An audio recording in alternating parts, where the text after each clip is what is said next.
এই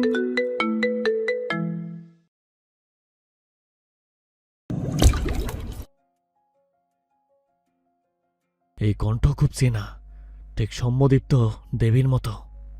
মুগ্ধ আজ নিজ মুগ্ধতায় ডুবে আছে। মাহি সুরেলা কণ্ঠে সে খুঁজে পেয়েছে তার বহু পরিচিত মানুষটাকে। যুবক একরাশ মুগ্ধতা নিয়ে ঘরে প্রবেশ করতে উদ্যত হতে মাহির হাসিমাখা কণ্ঠ শুনল। মেয়েটা তার খরগোশকে বলছে, আজকে থেকে তুমি আমার কিউটি। বলো তোমার নাম কি কিউটি? আর আমার নাম মাহিরা ইহসান। মাহিরা এহসান নামটুকু শুনতে যুবকের এতক্ষণের মুগ্ধতায় এর ডোর হুট করে ছিঁড়ে গেল কেমন। মানসপটে আচানক ভেসে উঠল অতীতে তিক্ত স্মৃতি। সেই নববধূ বেশি শবদেহ, আলতা রাঙা পদযুগল। তৎক্ষণাৎ শরীর ঝাঁকিয়ে উঠে মুগ্ধের পা দুটো সরে এলো আগের জায়গায়। মসৃণ ললাটের রগগুলো ফুটে উঠল আচমকা। চোয়ালের পেশি টান টান হলো কেমন। চোখ দুটোয় হঠাৎ জ্বলে উঠল আগুন। দাঁত কপাটির কটমট বাড়ল ক্রমশ। চোখে মুখে ছেয়ে গেল মেয়েটার প্রতি থাকা একরাশ ঘৃণা। সে নীরবে কদম পেছালো। প্রশস্ত করিডোর দিয়ে ধূপধাপ পা ফেলে চিবিয়ে চিবিয়ে আওড়ালো, Maira Ehsan, the daughter of that fucking rapist and murderer. রাত 8:55। রাশিয়ার সবচেয়ে বড় সমুদ্র বন্দরের মধ্যে একটি, বিগ পোর্ট সেন্ট পিটার্সবার্গ। আকাশে কালো মেঘেদের স্পষ্ট উপস্থিতি। ক্ষণে ক্ষণে গুড়গুড় শব্দ তুলছে তারা। ব্যস্ত সমুদ্র বন্দর। অদূরে দাঁড় করিয়ে রাখা বিশালাকার কার্গো জাহাজটি কেমন বিকট শব্দে হর্ন বাজাচ্ছে। সেই শব্দে কেঁপে উঠছে বন্দরের আবহ। চারিদিকে অগণিত সারি সারি কন্টেনার। বাতাসে স্পষ্ট ভাসছে ডিজেলের কড়া গন্ধ। সুটবুট পরিহিত কয়েকজোড়া পা অনবরত পায়চারি চালাচ্ছে। হাত দুটো ক্ষিপ্রতায় মুষ্টিবদ্ধ হয়েছে কারো। গৌরবর্ণ মুখখানায় সে কি রাগ তাদের। কেউ কেউ পায়ের গতি বহাল রেখে দাঁতে দাঁত চেপে আওড়াচ্ছেন, what the fuck going on here? Deal sign করার কথা ছিল 8টায়, বাট অলরেডি 9 PM। সে কোন জায়গার রাজা মহারাজা শুনি, যার কাছে আমাদের মতো ডিলারদের সময় দেওয়ার মূল্য নেই? তিতিবিরক্ত সালমান। ফর্সা মুখখানা রাগে তোড়ে লাল হয়ে উঠেছে কেমন। কয়েক কদম দূরত্বে সমুদ্রের অভিমুখে ঠায় দাঁড়িয়ে আছেন হ্যারি। পাশে দুটো কালো সুটকেস। মধ্যবয়স্ক হলেও মুখায়ভাবে তেমন একটা বয়সের ছাপ নেই তার। সে কেমন ক্ষুদ্র চোখে তাকিয়ে আছে সমুদ্রের পানে। হাত দুখানা বেশ দাম্ভিকতার সাথে গুজে রেখেছে প্যান্টের পকেটে। সালমানের বলা প্রতিটা কথা বেশ মনোযোগ দিয়ে শুনছে আর মিটমিটিয়ে হাসছে। সেই সময় পেরুলো মিনিট খানেক। একজোড়া বুট পরিহিত পায়ের মালিক এসে আলগোছে দাঁড়ালো হ্যারির পাশাপাশি। দৃষ্টি তার সমুদ্রে জলে নিবদ্ধ। ঠোঁটের ফাঁকে গুজে রাখা স্মোকিং পাইপ। মৃদু গুড়গুড় শব্দ তুলে তামাক টানছেন তিনি। সময় নিয়ে বেশ কয়েকটা টান বসিয়ে পাইপের ডগাটা আলগোছে ঠোঁট থেকে নামালেন ভদ্রলোক। ঠোঁট দুটোর আকার গোল করে মুখ ভর্তি ধোঁয়া ছাড়তে ছাড়তে বলে ওঠেন, স্যালমন একটু বেশি উড়ছে না? ঠোঁটের কোণ অদ্ভুতভাবে বেঁকে গেল হ্যারির। দৃষ্টিতে আবির্ভাব ঘটল তাচ্ছিল্যতার। যুবক খানিকক্ষণ স্থবির থেকে আচমকা ভরাট কণ্ঠে বুলি আওড়ালো, লাইনে নতুন তো, এখনো চিনিনি তার বাপকে, তাই এত লাফালাফি। স্মিত হেসে মাথা দুলালেন পাশে থাকা ভদ্রলোক। স্মোকিং পাইপখানা ফের ঠোঁটের ফাঁকে গুজে নিয়ে শব্দ তুললেন গুড় গুড়। এরই মধ্যে দুজন শুনতে পেলেন সালমানের তিরিক্ষি মেজাজে বলা বাক্য, সেলেমন, ডিল ইজ ক্যান্সেল। আমি এমন কাণ্ডজ্ঞান হুইল ইউনের সাথে সাইন করব না। বাজ অফ এভরিথিং। মুহূর্তে কপালে গোটা কতক ভাঁজ টানলেন ভদ্রলোক। শরীর বাকি রয়ে শয়ে ফিরলেন পেছনে। বাঁ হাত প্যান্টের পকেটে ঢুকে ডান হাতে ধরে রাখলেন স্মোকিং পাইপ। সালমান গটগট পায়ে চলে যাচ্ছে। পেছন থেকে ভদ্রলোক তৎক্ষণাৎ গম্ভীর কণ্ঠে বলে উঠলেন, একটা কথা কি জানো স্যালমন? থামলো সালমানের ব্যস্ত পা দুটো। মুখাভাবে এক আকাশসম বিরক্তি লেপটে ঘাটটা সামান্য বাঁকালেন তিনি। মুখে তুললেন না টু শব্দটিও। ভদ্রলোক এবার নির্বিকার ভঙ্গিতে এগোচ্ছেন। কণ্ঠে শ্লেষাত্মক ভাব টেনে শুধালেন, পিপিলিকার পাখা গজাই মরিবার তরে। ভ্রু গোটায় সালমান। অবধার ন্যায় পেছনে ঘুরে সন্দিগ্ধ গলায় জিজ্ঞাসা করলেন, মানে? রহস্যময় বাঁকা হাসলেন ভদ্রলোক। ঠোঁটের দিকে পাইপ এগুতে এগুতে কেবল ছোট্ট উত্তরে বলল, আর একটু পর বুঝে যাবে। এহেন মোটা মোটা কথাগুলো মগজে ঢুকলো না সালমানের। উল্টো ভাঁজ গাঢ় হলো কপালের। যুবক খানিকক্ষণ ফোঁস করতে করতে পা ছুটালো উল্টো পথে। এগোতে এগোতে কঠিন গলায় হুঙ্কার ছুড়ে নিজ গার্ডদের উদ্দেশ্যে বলল, চলো সবাই। মনিবের হুকুম পাওয়া মাত্রই ১৬৩২ নম্বর কন্টেনারের পাশ থেকে একে একে ছুটে এলেন ২৫ জন গার্ড, হাতে মোটা মোটা পিস্তল। বেশভূষাও একই রকম। সালমান খানিকটা এগোতে তারা কেমন লেজ ধরলেন মনিবের। গুরুগম্ভীর মুখায়ভাবে ছুটছেন তারা। আর ডক নম্বর ১৭ মূল গেটের সামনে এসে দাঁড়াতেই পা থামল সালমান সহ বাকিদের।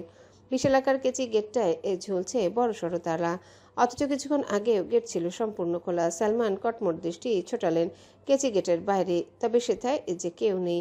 এত এত দারোয়ান সব গেল কোথায় এইটুকু সময়? সালমান তিতি বিরক্তিতে হুঙ্কার ছুড়ল এবার। Who of the bastard look of the gate. কোল বলছি। এলেন না কেউই। সালমান বড্ড অবাক হলেন এ পর্যায়ে। স্পেনের নতুন লিন্ডা গ্যাংয়ের ডিল ওনার সে, যার হাতে এখন $৪৫০ মিলিয়ন ড্রাগস উপস্থিত, অথচ এরা কিনা তাকে সিরিয়াসলি নিচ্ছে না। সালমান রাগ নিয়ে তাকালেন পেছনে, তবে পর মুহূর্তে সকলের অমন পাত্তাহীনতা দেখে আকাশ থেকে পড়লেন নব্য গ্যাংস্টার। ইস, কি অপমান, কি অপমান! একজন নব্য গ্যাংস্টারকে কিনা কেউই দাম দিচ্ছে না এখানে। এই জ্বালা কি আর প্রাণী সয়? সালমান নাকের পাটা ফোলালেন বেশ। দুহাত কোমরে ঠেকিয়ে কটমটাতেই পেছন থেকে ভেসে এলো দারোয়ানের খ্যাক কণ্ঠ। What's the problem? অমন সারের মতো চেঁচাচ্ছিলে কেন? তখনই বিস্ফোরিত দৃষ্টিতে ঘাড় বাঁকিয়ে তাকালেন সালমান। চোখে মুখে একরাশ আগুন লেপ্টে দাঁত কিরমিরিয়ে ফের হুঙ্কার ছুড়লেন। How dare you call your bastard? এক্ষুনি গেট খোল, তারপর দেখাচ্ছি সার কাকে বলিস। মুখ কুচকালেন দারোয়ান। ভীষণ অনীহায় অন্যত্র মুখ ঘুরিয়ে শুধালেন, এই গেট এম না আসা অবধি খোলা হবে না। কজ এখানে যারা আসে তারা নিজ ইচ্ছায় এলেও এখান থেকে যেতে হয় এস এর ইচ্ছায়। সো চুপচাপ দাঁড়িয়ে থাকুন। হতভম্ব সালমান। এতটা অপমান কোশ্চিনকালেও হননি গ্যাংস্টার মহাশয়, অথচ আজ দেখো কেউ তাকে সিরিয়াসলি নিচ্ছে না। সালমানের রাগের পারদ আকাশ ছুঁই ছুঁই এ পর্যায়ে। যুবক আচমকায় কোমরের পিঠ থেকে রিভলভার বের করে এনে তার নল তাক করলো দারোয়ানের মাথা বরাবর। দাঁত খিচে ভয়ানক হুঙ্কারে জিজ্ঞাসা করলো, who the hell is this is save. কথাটা শেষ হবার পর মুহূর্তেই পেছন ধেয়ে এলো হ্যারির গমগমে কণ্ঠ। তোর বাপ। তখনই এই ঘাড় বাঁকায় সালমান। কপালে গোটাকতক ভাঁজ স্পষ্ট, তার দৃষ্টি হয়েছে সরু। সে কেমন সন্দিহান গলায় ফের আওড়ালো, হোয়াট ইউর মিন? মুচকি হাসলো হ্যারি। চিকন ভ্রুদয় খানিকটা উঁচিয়ে সালমানের পেছনে ইশারা করে আচমকা বলল, লুক বিহাইন্ড ইউর সেলফ। হতবাক সালমান রয়ে শয়ে ঘাড় বাঁকিয়ে ফের তাকালেন সম্মুখে। হাতে তার এখনো রিভলভার তুলে রাখা। সরু চোখে দেখছে সে। অত্যন্ত শৃঙ্খলায় বন্দরের মুখ্য গেট দিয়ে সারিবদ্ধভাবে ঢুকছে এক বহর মার্সিডিজ বেঞ্চ। তারা নীরবে অনুসরণ করছে সম্মুখের রোলস রয়েস গাড়িটিকে। প্রতিটা গাড়ির গতি তুলনামূলকভাবে বড্ড কম। সম্মুখের স্পেশাল এডিশনের রোলস রয়েস ডক নম্বর ১৭ দিকে অগ্রসর হতে দারোয়ান কেমন অস্থির হলেন। তৎক্ষণাৎ পকেট হাতড়ে চাবি বের করে খুলে দিলেন তালা। অতঃপর এক বিশাল ধাক্কায় কেচি গেটটা খুলতে হকচকে উঠে সালমান। তড়িঘড়ি করে বন্দুক নামিয়ে সরে গেল পথ থেকে। এদিকে দারোয়ান সহ বাকিরা ঘাড় নুইয়ে নিয়েছে ততক্ষণে। তবে সালমান এখনো ভ্রু কুচকে তাকিয়ে আছে সম্মুখে। তার গার্ডরাও ভারী অবাধ্য। প্রত্যেকে কেমন হাঁ করে তাকিয়ে আছে গাড়ির বহরের দিকে। রোলস রয়েস গাড়িটি ধীরে সুস্থে ঢুকলো ডক নম্বর ১৭-তে। খানিকটা সামনে গিয়ে থামলো গাড়ির ইঞ্জিন। পিছু পিছু সবগুলো গাড়ি কেমন দাঁড়িয়ে পড়লো পরক্ষণে। মার্সিডিজ বেঞ্চ গাড়িগুলোর দরজা খুলে একে একে বেরিয়ে এলেন সশস্ত্র গার্ডস। প্রত্যেকে ঘেরাও করে দাঁড়ালেন সমুদ্র বন্দর। এদিকে একসাথে এত এত গার্ডের উপস্থিতি দেখে চিন্তায় পড়ল সালমান। মস্তিষ্কে হুটহাট বেজে উঠল, কে এই এম? সালমান নিজ ভাবনায় নিমগ্ন। অদূরে চেয়ে আছেন এক দৃষ্টিতে। রোলস রয়েসের ব্যাকসিটের দরজা খট করে খুলে গেল কেমন। সেকেন্ড খানেক পরে সেখান থেকে বেরিয়ে এলেন সাদা কোট প্যান্ট পরিহিত এক যুবক। সে যে অ্যাডউইন কেমন গম্ভীর মুখে ঘুরে গেলেন ওপাশের দরজায়, হাত বাড়িয়ে আলগোছে দরজাটা খুলে দিয়ে দূরে সরে দাঁড়ালেন যুবক। মাথাটা নুইয়ে নিলেন সঙ্গে সঙ্গে। সময় নিয়ে গাড়ি থেকে বেরিয়ে আসলেন মনস্টার, সেই চিরচেনা গেট আপে। সালমানের দৃষ্টি প্রশস্ত হলো এবার। নাক মুখ কুচকে ভাবল, এমন উদ্ভট গেট আপে ডিল সাইন করতে কে আসে? মনের কোণে উত্থাপিত হওয়া এহেন দুঃসাহসিক কথাটুকু ভাগ্যিস জিভ খসে বেরোয়নি যুবকের। সে কেমন কপাল গুটিয়ে এগিয়ে গেল কাউন্টার টেবিলের দিকে। বিশাল এক ভাবসাব নিয়ে মনস্টারকে পাশ কাটিয়ে চলে গেল আগে আগে। বাকিরা হতভম্ব তার অমন কাণ্ডে। হ্যারি তৎক্ষণাৎ অলক্ষ্যে ঠোঁট কামড়ে বিড়বিড়ালো। শেষ। সালমান নব গ্যাংস্টার। কয়েকদিন আগেই অর্ধশত মানুষ মারার রেকর্ড হয়েছে তার। এই নিয়ে অবশ্য যুবকের অহংকার নেই। এহেন আত্ম অহমিকায় বুদ্ধ হয়ে মস্তিষ্ক ভ্রষ্টের ন্যায় আগ বাড়িয়ে গিয়ে বসলো কাউন্টার টেবিলে। এদিকে তার এরূপ দুঃসাহসে তক্ষুনি বন্দুক উচালেন মনস্টারের গার্ডস। সঙ্গে সঙ্গে সালমানের নির্দেশে তার গার্ডরাও উঠালেন বন্দুক। তবে কাণ্ড দেখো, যেখানে মনস্টার গার্ড এনেছে 200-রও বেশি, সেখানে সালমানের গার্ড এসেছে বড়জোর 25 কি 26। মনস্টার এর গার্ডরা তখনই রাইফেলের ট্রিগার চাপল। মুহূর্তেই গুলি বর্ষণে জোরালো শব্দে কেঁপে উঠল চারিপাশ। এক নিমিষেই খতম হলো সালমানের সবগুলো গার্ড। তাদের এহেন করুণ পরিণতি দেখে দাঁত খিঁচল সালমান। এক প্রকার হিতাহিত জ্ঞানহারি তৎক্ষণাৎ বন্দুক উঁচিয়ে তাক করলো মনস্টারের দিকে। মুহূর্তে থমকায় চারিপাশ। টুপির ছত্রছায়ায় লুকিয়ে থাকা মাস্ক পরিহিত মানুষটা কেমন ঘাড় বাঁকিয়ে তাকিয়ে আছেন দেখো। সে আদৌ হাসছে কি না কে জানে, তবে তার শরীরটা খানিকটা দুলছে। সালমান দাঁতে দাঁত চেপে আওড়ায়, হু দ্য ফাক ইউর আনএসএম? এবার মাথা উঠায় মনস্টার। এক মুহূর্ত স্থবির থেকে হাত উঁচিয়ে মাথা থেকে টুপিটা খুলতে গেলে সালমান বন্দুক নাড়িয়ে হুঙ্কার ছুড়ে বলল, ডোন্ট মুভ। যুবকের মাস্কের আড়ালে লুকিয়ে থাকা বাদামি ঠোঁটজোড়া দাঁতের সনে পিষে গেল খানিক। অদ্ভুত শান্ত ভঙ্গিতে স্থির হয়ে মাথা থেকে টুপিখানা খুলে যেই না হাতে নিল অমনি ট্রিগার চাপতে উদ্যত হলো সালমান। চাবির রিংয়ে আঙ্গুল ঢোকাতে তার দিকে টুপিটা ফ্রিসবি আকারে ছুড়ে দিল মনস্টার। এক মুহূর্তের জন্য থমকায় সালমান। টুপির ঝাপটায় চোখ দুটো কুচকাতেই মনস্টার সুযোগটুকু কাজে লাগালো। তখনই ওভার রোডে হাত ঢুকিয়ে কোমর থেকে নিজের রাশিয়ান SF-5 মডেলের বন্দুকটা বের করে এনে ট্রিগার চাপলো সালমানের বুক বরাবর। আর অমনি ঠাস শব্দ তুলে গুলি ছুটল সালমানের বুকে। ঘটনার আকস্মিকতায় হকচকবার সময় থোড়াই পেল সালমান। কেবল ঘাড় নামিয়ে বুকের বাপাশে তাকাতেই খেয়াল করলো হৃৎপিণ্ড ছেদ হয়ে লহু গড়াচ্ছে। শরীরটা বড় দুর্বল হয়ে যাচ্ছে। তার হাত দুটো সামান্য রিভলভারের ভরটুকু সইতে পারছে না আর। সর্বাঙ্গে ঝিরঝির অনুভূত হচ্ছে সালমানের। বেচারা তৎক্ষণাৎ হাঁটু ভেঙে বসে পড়ল ধুলো পড়া ফ্লোরে। আচমকায় ঠোঁটের ফাঁক গলিয়ে কাশির দমকে বেরুলো তাজা লহু। দুর্বল সালমান গান হারাচ্ছে ক্রমশ।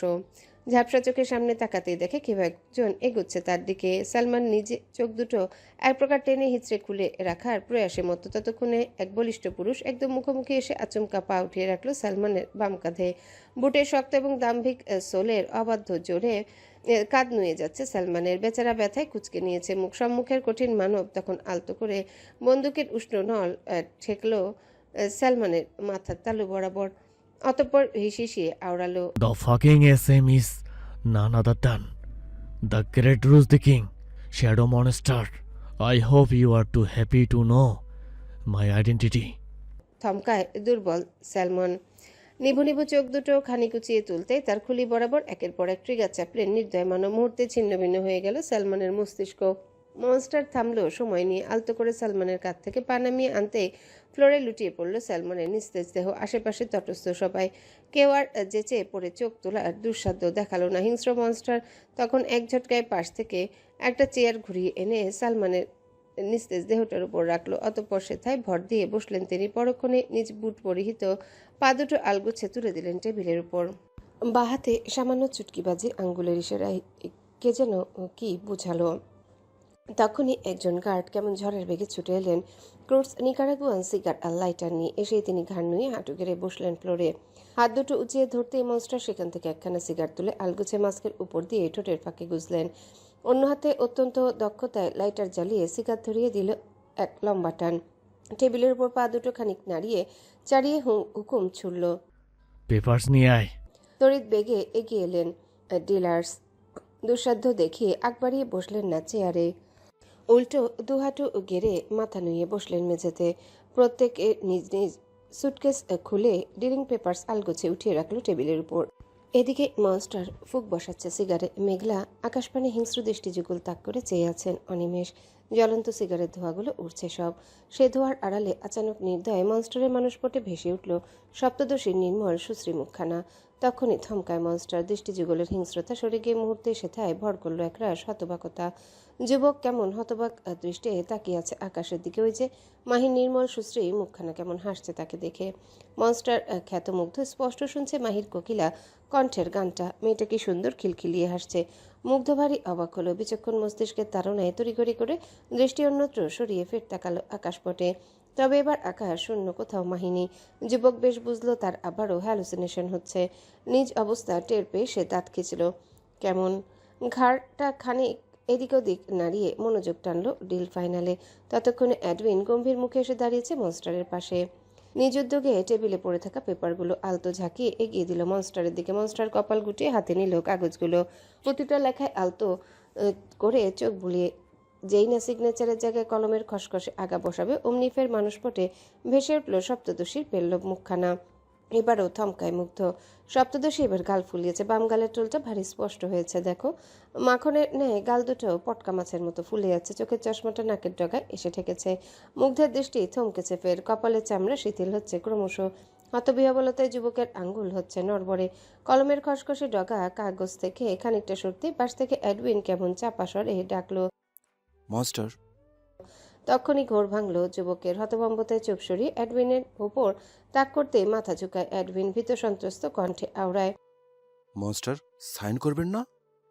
তড়িৎ চোয়াল শক্ত করল মুগ্ধ। নিষ্কৃত কর্মে বিরক্ত সে। এক হাতে ঘাট ডলতে ডলতে ব্যাপক অনীহা নিয়ে সই করলো সবটা কাগজে। পরক্ষণে তা অ্যাডউইনের মুখের উপর ছুঁড়ে মেরে টেবিলের উপর থেকে পা দুটো নামিয়ে দাঁড়ালো মনস্টার। কঠিন চোয়ালে অ্যাডউইনকে পাশ কাটিয়ে চলে গেল সম্মুখে। একটু দূরেই বন্দরের দ্বার। সমুদ্রের বিশালতার কাছে নিজেকে তুচ্ছতাচ্ছিল্য করার এক অপরূপ স্থান। মুগ্ধ গটগট পায়ে এগিয়ে এসে দাঁড়ালো সেথায়।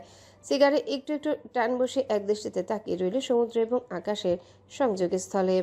ওদিকে অ্যাডউইন আনমনে হাতের কাগজগুলো নাড়িয়ে চাড়িয়ে দেখছে। তবে সিগনেচারের জায়গায় এক অদ্ভুত লেখা দেখে ভ্রু কুঁচকে আসে যুবকের।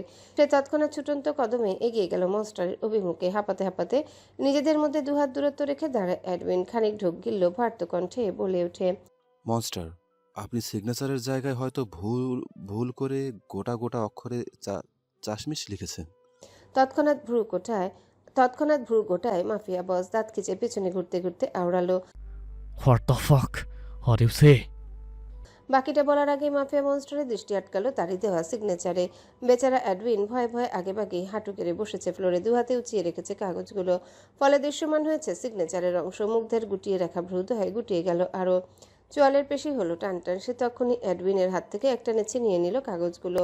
হর্নে দৃষ্টিতে সবগুলো সিগনেচার এরিয়ায় চোখ বুলিয়ে দেখে সবকটায় লেখা চাশমিশ। মুহূর্তেই কঠিন হলো মনস্টারের মুখমণ্ডল। সারা শরীর জ্বলে উঠল রাগে। দাউ দাউ করছে তার মাথার তালু। কঠিন মানব সহসা কাগজগুলোকে টেনে হিঁচড়ে ছিঁড়ে ফেললো কেমন নতমস্তকে। বসে থাকা অ্যাডউইন থোড়াই দেখলো তা। দেখলে হয়তো এতক্ষণে বুক চেপে ধরতো বেচারা। এদিকে মুগ্ধ ততক্ষণে পেপারগুলোকে ছিঁড়ে ছুঁড়ে ফেললো মেঝেতে। কিছু কিছু ছেঁড়া অংশ গিয়ে পড়লো অ্যাডউইনের গায়ে। মুহূর্তে থমকায় অ্যাডউইন। বোকার মতো চোখ ছানা বড়া করে তাকিয়ে রইল কেবল। মনস্টার এবার ঘুরে দাঁড়ায়। আগের ন্যায় সমুদ্রের পানে তাকিয়ে থেকে লম্বা লম্বা টান বসালো সিগারে। প্রায় মিনিট খানেক যেতেই আবারও মানুষপটে ভেসে উঠল মাহি। এবার আর মুগ্ধতায় ডুবেনি হিংস্র মনস্টার। উল্টো দাঁত কিরমিরিয়ে আওড়ালো, তোর সমস্যা কি বান্দির মেয়ে? হুটার চোখের সামনে ভেসে উঠছিস কেন? Don't you know I am a bloody beast? Next time চোখের সামনে ভেসে উঠলে একদম মেরে ফেলবো তোকে। আই রিপিট, একদম মেরে ফেলবো। মনস্টার একা একা বিড়বিড় করছে। তা দেখে শঙ্কিত অ্যাডউইন হাঁ করে তাকিয়ে আছে কেমন। ভেবে যাচ্ছে এক মনে, মনস্টার কথা বলছে কার সাথে? Cutie wait, cutie. মনস্টার কথা বলছে কার সাথে? ছোট্ট খরগোশখানা পুরো ঘরময় দৌড়াচ্ছে কেমন। পিছু পিছু ছুটছে সপ্তদশী। এক নাগারে ডেকে যাচ্ছে তার কিউটিকে। তবে খরগোশটাকে দেখো, শুনছেই না তার ডাক। মাহি দাঁড়িয়ে পড়ল হুট করে। হাঁপাতে হাঁপাতে কোমরের দুপাশে হাত টেকিয়ে বলল, কিউটি, আম টায়ার্ড, দাঁড়াও। শুনলো না কিউটি। উল্টো দরজার সামান্য ফাঁক ফোকর দিয়ে দৌড়ে পালালো করিডোরের দিকে। এহেন কাণ্ডে হকচকায় মাহি। তৎক্ষণাৎ কিউটিকে ডাক দিয়ে ছুট লাগালো পিছু পিছু। এগিয়ে এসে হাত বাড়িয়ে স্লাইডিং দরজাটা সামান্য খুলে করিডোরে উকি দেয় মাহি। কিউটিকে দেখা যাচ্ছে না। কোথায় গেল সে? মেয়েটা কেমন ভয়ে ভয়ে শুকনো ঢোক গিলল। চাপা স্বরে ডাকলো, কিউটি, কোথায় গেলে? বোবা প্রাণীর প্রতি উত্তর এলো না। সাথে সাথে সপ্তদশী পড়ল মহাচিন্তায়। বেচারা আবার কোথায় গেল কে জানে। মাহি ভয়ে ভয়ে বেরুলো ঘর ছেড়ে। কাপা কাপা কদমে প্রশস্ত করিডোরে হাঁটতে হাঁটতে ফের ডাকে, কিউটি। হাঁটছে মাহি। সারা গা কাঁপছে ভয়ে। সোনালি আলোয় ডুবে আছে চারিপাশ। করিডোর দিয়ে খানিকটা এগোতে হুট করে তার কর্ণকুহরে ভেসে এলো অতি পরিচিত গর্জন ধ্বনি। Who did that? থমকায় মাহির পা দুটো, ভয়ে কাঠ হয়ে গেছে গলা। মন একবার ছুটে ঘরের দিকে চলে যেতে চাইলেও আরেকবার ভাবছে কিউটির কথা। রাক্ষসটা যেভাবে গর্জন তুলছে, পাছে না আবার তার খরগোশছানাকে তুলে একটা আছাড় মেরে বসে। মাহি শক্ত করলো নিজেকে, মনে মনে একরাশ সাহস জুগিয়ে এগুলো সিঁড়ির দিকে। গ্রাউন্ড ফ্লোরে চলছে তছনছ। মনস্টার হুট করে খেপেছে ভীষণ। আশেপাশে যত দামি দামি কাচের আসবাবপত্র আছে সব ইতিমধ্যে ভেঙে চুরমার করেছে মহোদয়। এতেও যদি রাগ কমতো তার, মানুষটা কেমন খ্যাপাটে সারের ন্যায় চাবুক চালাচ্ছেন প্রত্যেকের গায়ে। বারে বারে হুঙ্কার তুলছে বাঘের ন্যায়। সপ্তদশীর কাপা কাপা কদমে নামছে সিঁড়ি বেয়ে, তাকাচ্ছে এদিক ওদিক, খুঁজে চলেছে তার সখাকে। কিয়ৎক্ষণ বাদে হুট করে দেখা মিলল কিউটির। বেচারা কেমন গা গুটিয়ে বসে আছে গ্রাউন্ড ফ্লোরের কাউচে। মাহি হকচকায়। কিউটি এখন বিপদসংকুল জায়গায়, তার যদি কিছু হয়ে যায় তো। সপ্তদশী তড়িঘড়ি করে নেমে আসে সিঁড়ি বেয়ে। ওদিকে খ্যাপাটে মুগ্ধের হিংস্র চাহনি আচানক আটকালো সপ্তদশীর পানে। মাহি অস্থির পায়ে সিঁড়ি বেয়ে নামছে। সিঁড়ির নিচু ফ্লোরে অসংখ্য কাচের টুকরো, সেথায় পা পড়লে মুহূর্তে ছিন্নভিন্ন হবে নরম পায়ের ত্বক। মাহির আপাতত সেদিকে থোড়ায় খেয়াল আছে। মেয়েটা কেমন উদ্ভ্রান্তের ন্যায় নামছে দেখো। তার ডান পাটা যেই না সিঁড়ি বেয়ে ফ্লোরে পড়বে অমনি একখানা শক্তপোক্ত হাত এসে আচমকা পেতে বসলো মেয়েটার পায়ের তলায়। সপ্তদশী চমকায়। হঠাৎ পায়ের গতি থামাতে না পেরে পা রাখলো শক্তপোক্ত হাতের তালুতে। হকচকে নজর ঝুঁকিয়ে তাকাতেই দেখলো এতক্ষণে পুরো বাড়ি জুড়ে তাণ্ডব চালানো হিংস্র মানব দ্য গ্রেট রুশদি কিং ওরফে শ্যাডো মনস্টার তার সামনে কেমন হাঁটু গেড়ে বসে মাথা নত করে বসে আছে। স্বয়ং দ্য গ্রেট রুশদি কিং ওরফে শ্যাডো মনস্টার হাঁটু গেড়ে বসে আছে। এহেন অকল্পনীয় দৃশ্যে হতভম্ব সবাই। এতক্ষণ যাবৎ বোবার ন্যায় মেঝেতে লুটিয়ে থাকা মার খেতে থাকা লোকগুলো কেমন হাঁ হয়ে তাকিয়ে আছে। দেখো তাদের চোখে মুখে সে কি অবিশ্বাস্য ছাপ। এদিকে অ্যাডউইন কেমন হতবাক চোখে তাকিয়ে আছে সম্মুখে। এক আধবার নিজ চোখকে বিশ্বাস করতে না পেরে সহসা দুহাতের উল্টো পিঠ দিয়ে চোখ দুটো ডলে নিয়েছে বেশ। তবে বালাই শার্ট এতে সম্মুখে দৃশ্য থোড়ায় পাল্টালো। অ্যাডউইন কেমন অস্থির হচ্ছে ক্রমশ। রুশদি কিংয়ের এহেন কাণ্ডকে এখন অবধি বিশ্বাস করতে পারছে না সে। নিজ অক্ষিপুটকে ধিক্কার জানাচ্ছে বারংবার। এতেও যদি স্বস্তি মিলত বেচারার। অ্যাডউইনের অবচেতন মন ধরেই নিলেও সে স্বপ্ন দেখছে। তাই তো নিজেকে এহেন ভয়ঙ্কর স্বপ্নের ডোর থেকে জাগ্রত করতে তড়িঘড়ি করে নিজ গালে সপাটে বসালো 2 থাপ্পড়। কিন্তু ওমা, নিজ শক্তপোক্ত হাতে থাপ্পড় খেয়ে মুহূর্তে গালটা কেমন আপনা আপনি বেঁকে গেল অ্যাডউইনের। বেচারা হকচকে ফের তাকায় সম্মুখে।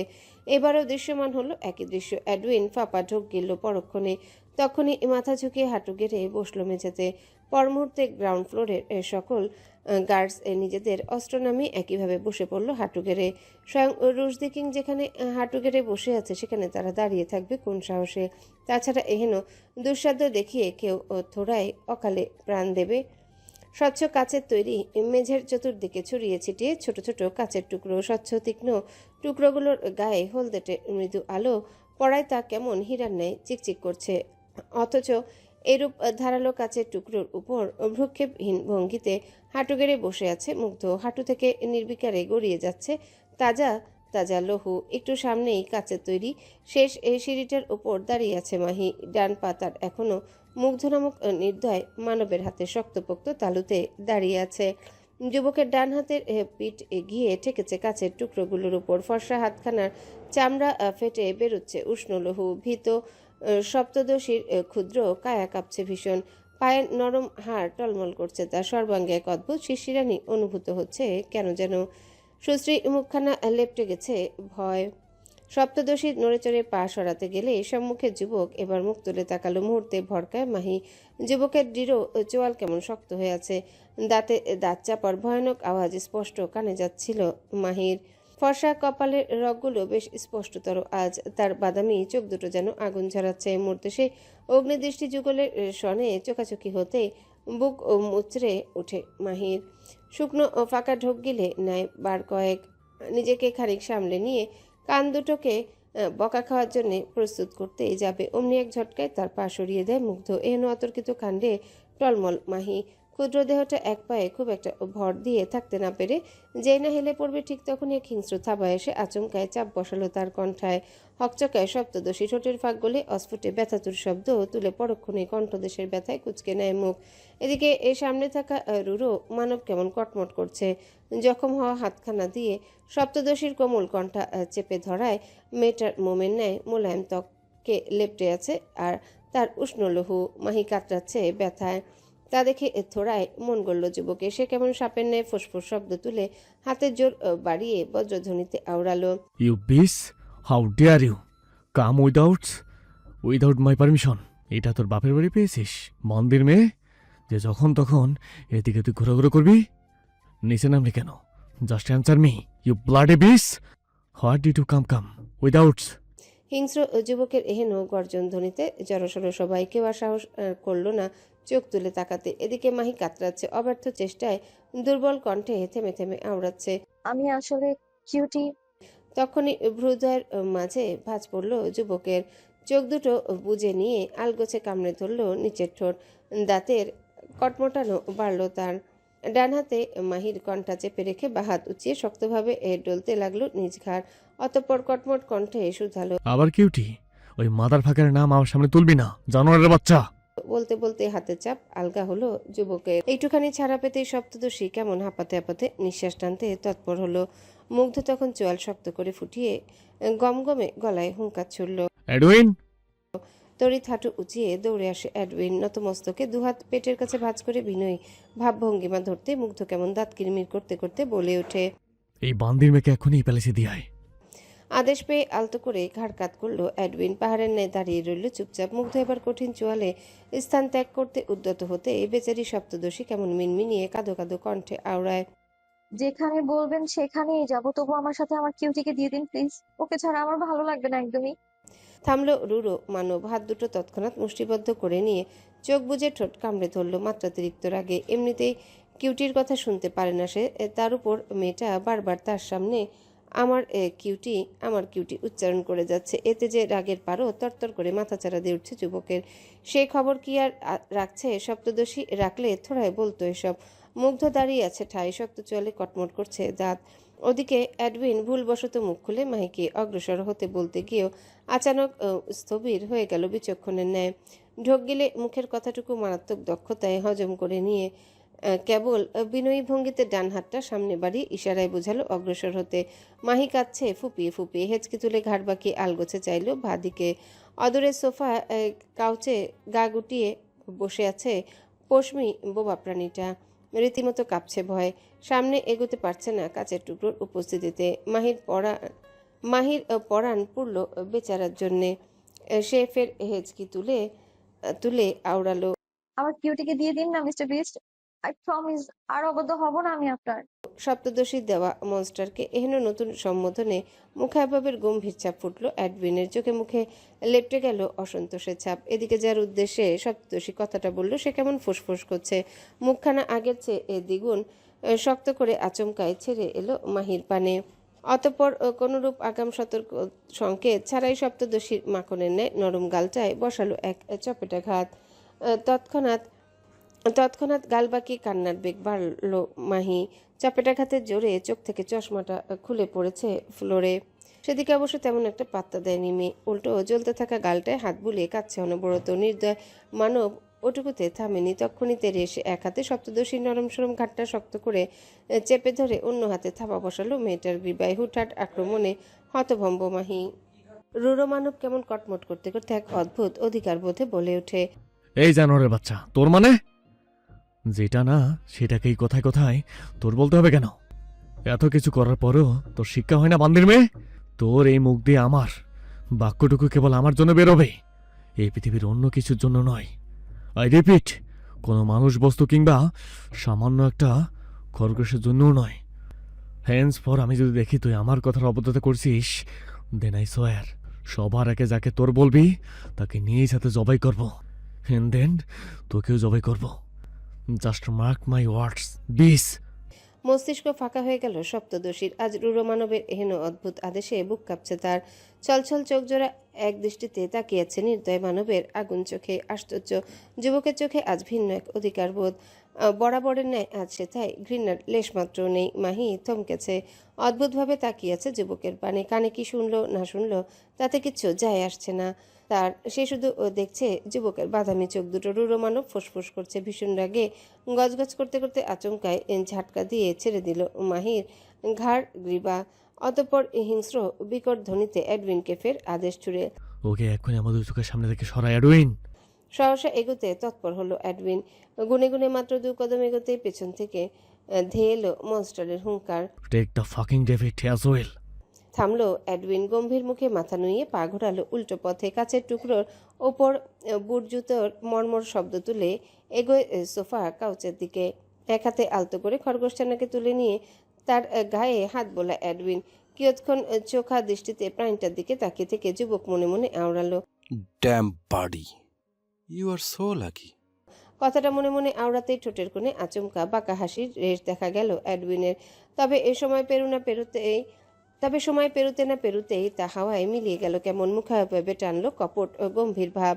এডউইন পিঠ ঘুরিয়ে ফের চলে এলো সম্মুখে। পায়ের গতি সিঁড়ি থেকে দুহাত দূরত্বে থামিয়ে নতমস্তকে খরগোশছানাকে এগিয়ে দিল মাহির দিকে। পছন্দের আদুরে ছানাকে ফের কাছে পেয়ে এতক্ষণের কষ্ট বেমালুম ভুলে গেল মাহি। ঠোঁটের কোণে ভেজা হাসির রেশ টেনে যেই না কিউটিকে কোলে নিবে অমনি একখানা শক্তপোক্ত হাত এসে তরাক চেপে ধরে তার নরম কবজি। ভরকায় মাহি। তড়িৎ বিস্ফোরিত দৃষ্টিতে ঘাড় বাঁকিয়ে তাকাতে দৃশ্যমান হয় মুগ্ধের কটমট চাহনি। থতমত খেয়ে বসলো মাহি। আবার কি ভুল করলো তা যাচাই বাছাইয়ের পর্বে গেল না সে। কেননা গেলেও যা, না গেলেও তা, সব দোষ থাকুক, সবশেষে দোষ থাকুক না থাকুক নির্দয় মানবের থাপ্পড় যে খেতেই হবে। মাহি মাথা নুয়ে নিজেকে শক্ত করতে লাগলো। চোখ মুখ খিচে দাঁড়িয়ে রইল ঠায়। এদিকে মুগ্ধ তখন ছো মেরে এডউইনের হাত থেকে খরগোশটা নিয়ে নিল নিজ হাতে। অতঃপর কঠিন মুখাভাবে এক পলক খরগোশের পানে তাকিয়ে রইল কেমন। সেকেন্ড পেরোতে না পেরোতেই পশমি ছানাকে আলগোছে তুলে দিল মাহির হাতে। চোখ মুখ খিচে দাঁড়িয়ে আছে মাহি। হাতে নরম পশমি প্রাণীর পরশ পেতে তরাক চোখ খুলল সপ্তদোষী। অক্ষিপুটের সম্মুখে কিউটিকে দেখে ভেজা চোখে হাসলো কেমন। আলগোছে কিউটিকে দুহাতের আজলায় নিয়ে বুকের সঙ্গে চেপে ধরে সে। ওদিকে আর দৃষ্টিতে এহেন দৃশ্য দেখলো মুগ্ধ। নাকের পাটা ফুলিয়ে নিঃশ্বাস ফেললো বার কয়েক। চোয়ালের পেশি টান টান করে তক্ষুনি গটগট পায়ে ত্যাগ করলো স্থান। এডউইন এগোয় খানিক নীরবে সম্মুখে হাত বাড়িয়ে মেয়েটাকে ইশারায় বোঝালো এগোতে। তবে এই মুহূর্তে বিড়ম্বনায় পড়লো মাহি। ফ্লোরে বিছিয়েছে কাচের টুকরো। সবার পায়ে জুতো থাকলেও তার পা উন্মুক্ত। হাঁটতে গেলে কাচ ঢুকবে না। মাহি খানিক এতনা মনে করে মিনমিন স্বরে আওড়ায়। মানে আমি তো জুতো পরিনি, আমি জুতো পরে আসি। এডউইন স্থির থাকলেও তখনই দাঁতে দাঁত চাপলেন। মনস্টার কোমরের দুপাশে হাত চেপে কটমটিয়ে বলল, হাঁটার জন্য জুতো লাগবে বান্দির মেয়ে? তাহলে খালি পায়ে নিচে নামলি কেন? এখন এসবের উপর দিয়েই খালি পায়ে হাঁটবি। আমার অবদ্ধতা করার সময় তো মনে থাকে না কোনো কিছু। তাহলে বোঝাবো এবার, যা হাট। সপ্তদশী চিবুক নামলো গলার কাছে। কিছুক্ষণ আগের এই লোকটাই তার কাছের উপরে পা রাখা থেকে বাঁচিয়েছিল, আর এখন সে নিজেই বলছে এসবের উপর দিয়ে হাঁটতে। নাক টানলো মাহি। কপালে থাকলে আর কি বা করার আছে তার। সপ্তদশী নিজেকে শক্ত করলো মনে মনে। কাঁপা কাঁপা বদনে সামনে বাড়ালো পা। চোখ মুখ খিচে নিল আগে ভাগে। তার বাম পাটা যখন প্রায় ছুঁই ছুঁই ফ্লোরের সঙ্গে, ঠিক তখনই একজোড়া শক্তপোক্ত হাত এসে আচানক শক্ত করে চেপে ধরল মাহির কোমর।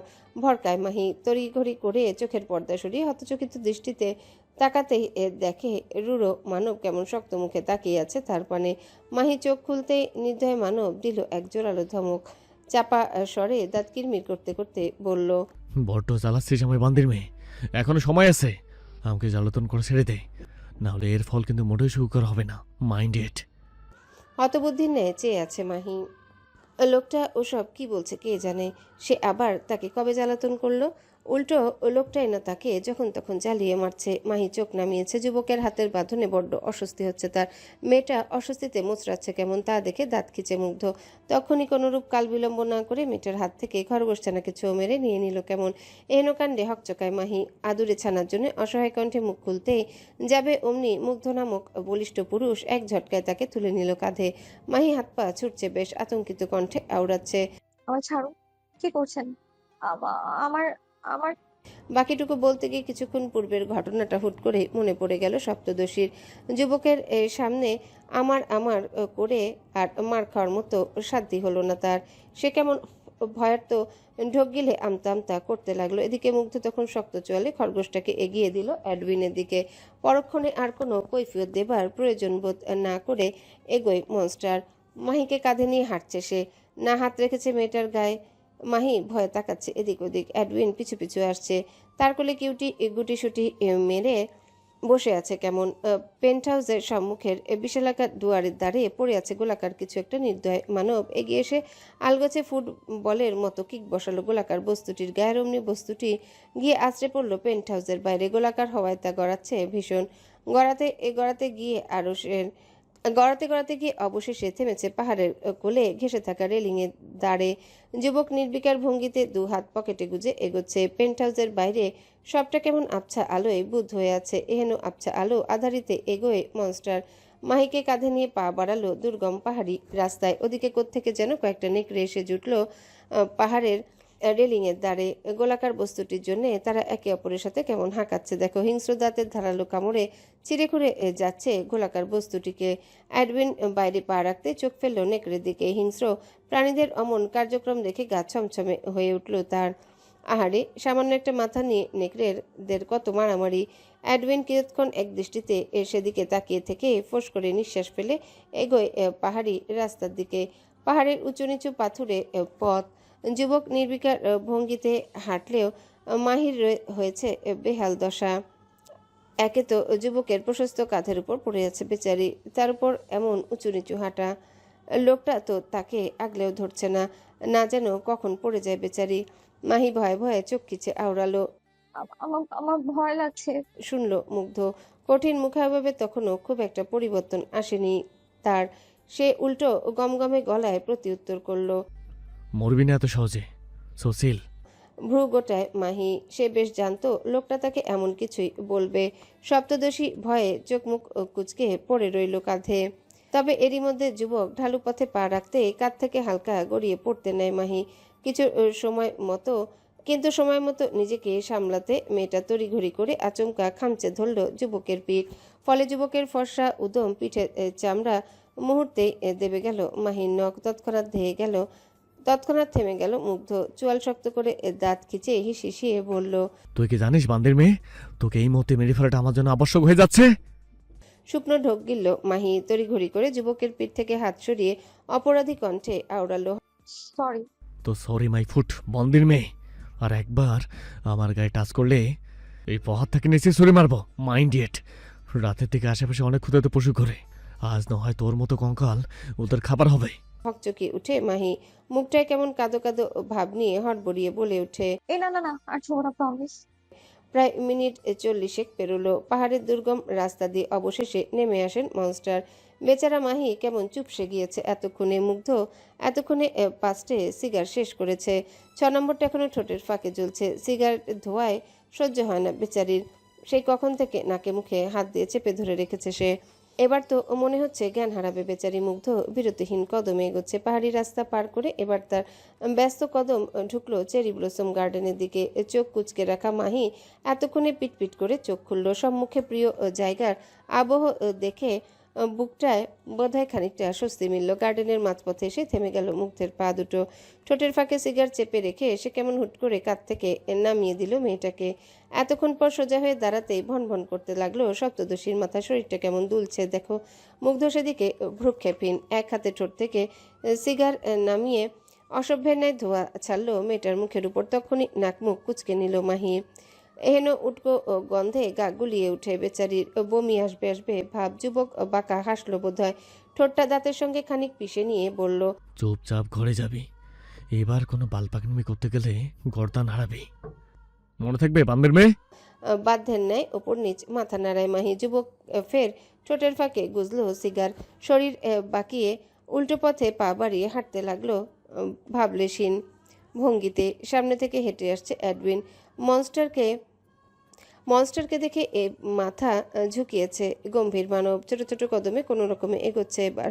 মনস্টার তার গটগট পায়ে এগিয়ে এসে যেই না অ্যাডউইনকে পাশ কাটাবে অমনি সে বেশ দক্ষতায় নিজের ডান হাত দিয়ে অ্যাডউইনের ঘাড় আঁকড়ে তাকে ঘুরিয়ে নেয় এক প্রকার। হাতের শক্ত বাঁধনে অ্যাডউইনের ঘাড় চেপে রেখে সিগার টান বসাচ্ছে মনস্টার। এদিকে অ্যাডউইন হতভম্ব। নিজেকে ছাড়ানোর কোনো রূপ পায়তারা করছে না সে। কারণ জানে তো মনস্টারের হাত থেকে বাঁচা এত সহজ নয়। কিয়ৎক্ষণ নীরব রইল চারিপাশ। তবে মিনিট খানেক বাদে অ্যাডউইনের কর্ণকুহরে ভেসে এলো মনস্টারের চাপাসরের কঠিন আলটিমেটাম। চোখ যেন উপরে না ওঠে অ্যাডউইন। উঠলেও সমস্যা নেই, সাইকে অনেকদিন ধরে চর্বিযুক্ত মাংস খায় না। এহেন শান্ত স্বরের কঠিন হুমকিতে শরীর জুড়ে মৃদু ঝাঁকুনি খেলে গেল অ্যাডউইনের। সুযোগ বুঝে গিলেছে বার কয়েক শুকনো ঢোক। বেচারা ঘাড় নাড়ানোর সাধ্যিতে নেই। মনস্টারের এরূপ শক্তপোক্ত হাত এসে অমন ঘাড় পেঁচিয়ে রাখলে থোড়ায় মাথা ঝাঁকানোর সুযোগ থাকে। অ্যাডউইন স্থির চিত্তে শুনল সব। রয়ে শুয়ে আমতা আমতা করে কোনো রকমে অস্ফুটে বলল, ও ওকে মনস্টার। ঠোঁটের ফাঁক গলিয়ে সিগারের কলুষিত ধোঁয়া ছাড়তে ব্যস্ত মনস্টার সময় নিয়ে এক ঝটকায় ছেড়ে দিল অ্যাডউইনকে। এতক্ষণে ছাড়া পেয়ে তড়িঘড়ি করে দুহাতে নিজের ঘাড় চেপে ধরে অ্যাডউইন। ঘাড়ের রগগুলো বোধহয় জমে গিয়েছে তার। একটু এদিক ওদিক ঘাড় নাড়াতেই যা ব্যথা হচ্ছে না। পাশেই মুগ্ধ নির্বিকার ভঙ্গিতে সিগার ফুঁকছে। এক হাত প্যান্টের পকেটে গুজে নিয়ে ভাবলেশীন ভঙ্গিমায় পা বাড়ায় সম্মুখে। অ্যাডউইন ততক্ষণে নিজেকে সামলিয়েছে বেশ।